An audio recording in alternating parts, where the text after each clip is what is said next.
আমার মনে হয় যে আমি ব্যাটিং করে লাইক ছক্কা চার মেরে একদম উড়াই দিই। কে কতটুকু কিভাবে কাপড় পরলো, কি করলো না করলো, তারপরে আমরা খেলা দেখাতে কম, এটা দেখাতে এসেছি বেশি, ওটা দেখাতে এসেছি বেশি, হ্যান ত্যান, মানে খুবই আজে বাজে কমেন্টও আসে সেখানে।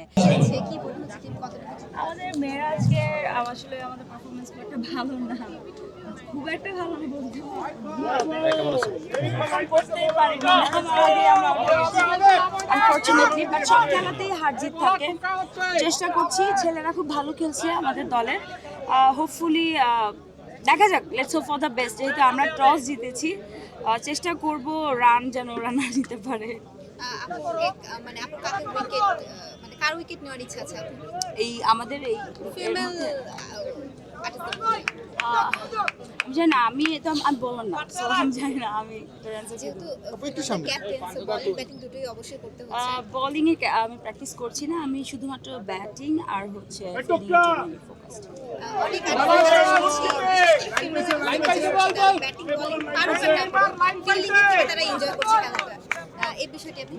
আমি বেশি এনজয় করছি ব্যাটিং। আমি জানি না, আই রিয়েলি লাভ টু, মানে আমার মনে হয় যে আমি ব্যাটিং করে লাইক ছক্কা চার মেরে একদম উড়াই খেলা মাঠে ছিটকে যাচ্ছে, মানে বুঝি নাই। যদি টুর্নামেন্ট থেকে বাদ হয়ে যান, এটা কোনো ব্যাপার না, আমাদের জন্য তো অ্যাক্টিংটা পেশা। তো আমাদের জন্য ইম্পর্টেন্ট হচ্ছে এখানে যে আমরা ফান করছি অনেক, সবার সাথে। আমাদের সাথে রাজভাইয়ের টিমে, আমাদের অপোনেন্ট টিম রাজভাই, আমি অংশু ভাই টিমে যেহেতু, তো আমাদের প্রত্যেকের সাথে প্রত্যেকের বেশ ভালো সম্পর্ক। এমন না যে আমরা অপোনেন্ট টিম বলে আমরা হচ্ছে কাউকে চলে যাচ্ছি, নো, আমরা হাই কি অবস্থা সবাই এরকম করে কথা বলছি। সামাজিক যোগাযোগ মাধ্যমে আপনাদের খেলার চেয়ে আপনাদের অন্যান্য বিষয় নিয়ে অনেক বেশি আলোচনা সমালোচনা হচ্ছে। শিল্পী হিসেবে আপনি বিষয়টাকে কিভাবে দেখছেন এবং এই বিষয়ে আপনি কি বলতে চান?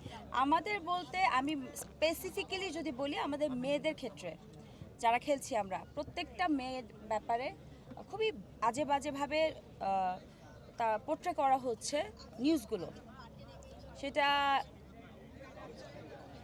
সেটা ইউটিউব, এইটাই বললাম, দেখেন কতটা ভয়ঙ্কর ব্যাপার, আমরা ট্রমাটাইজ।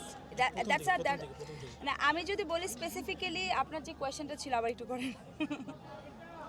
যে কোশ্চেন করছে সে নাই। সবাই কোশ্চেনটা আবার একটু করেন। আপু, যেটা হচ্ছে যে তারকাদের ক্রিকেট খেলা নিয়ে তো অবশ্যই নেটিজেনদের একটা আগ্রহ থাকবে। তো আমরা দেখছি আসলে সামাজিক যোগাযোগ মাধ্যমে আপনাদের খেলার চেয়ে আপনাদের বিভিন্ন ব্যক্তিগত বিষয় নিয়ে বেশি আলোচনা সমালোচনা হচ্ছে, বিশেষ করে নারী ক্রিকেটার যারা আছে, মানে নারী তারকা যারা আছে। এই বিষয় নিয়ে আসলে আপনি কি বলতে চান একজন শিল্পীর জায়গা থেকে? ব্যক্তিগত ব্যাপারের চাইতেও তারা কি পোশাক পরিহিত করেছে, তাদের অ্যাটায়ার নিয়ে, তাদের মানে কাপড় চোপড় নিয়ে, কে কতটুকু কিভাবে কাপড় পরলো, কি করলো না করলো, তারপরে আমরা খেলা দেখাতে কম, এটা দেখাতে এসেছি বেশি, ওটা দেখাতে এসেছি বেশি, হ্যান ত্যান, মানে খুবই আজে বাজে কমেন্টও আসে সেখানে। কারণ কমেন্ট আসার জন্য প্রপার কারণটা আসলে দিয়ে দিচ্ছে যারা সব নিউজ করছে। আমি নিজেই এটার ভুক্তভোগী।